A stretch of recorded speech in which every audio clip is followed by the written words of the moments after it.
Greetings and welcome back to another episode of Conquering Diabetes. I was talking to someone about high carb, low fat to reverse insulin resistance and put type 2 diabetes into remission. The question is whether or not this can work, and I have to say it depends on how you measure things. Let me explain. I said a while ago in one of my posts on Facebook that fat is blocking the signal and the cell can't receive the insulin and glucose. You need to get rid of the fat on the cell to make it sensitive again to insulin. This can be done in two ways. There might be more, but these are the ones that I know of.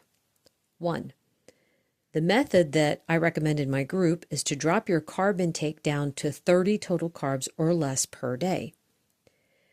This first reduces the glucose load that your body has to deal with, and second, it switches your body to fat-burning mode now that the insulin levels are lower. Two, the other method is to extremely reduce the fat intake. The body needs fat to function, so it will burn the fat off those cells. This tends to be a very high-carb diet. They focus on whole foods, plenty of fruits, starches, beans, etc. What we see with both methods is a drop in A1C, and a lot of people will reduce or remove their diabetes meds. If the A1C was the only measurement we used, both methods would be considered equal.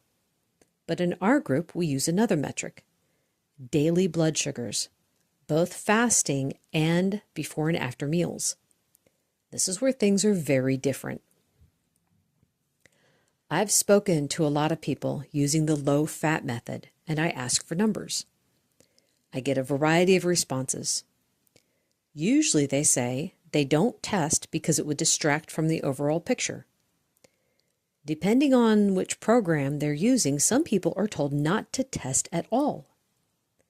But a couple people were kind enough to share their numbers with me, and someone else was posting their experience in another group. What they found was that they were getting spikes when they tested after meals, and sometimes those numbers would stay up for several hours. But because their numbers in general were under 110 the rest of the time, the A1C was normal, often in the low fives. This is why I say if we just looked at the A1C, then everything would seem good. It also bothers me that they are told not to test after meals, just to focus on the A1C. Make no mistake, those spikes are still causing damage regardless of the food source. I'll never recommend that way of eating now that I know the whole story.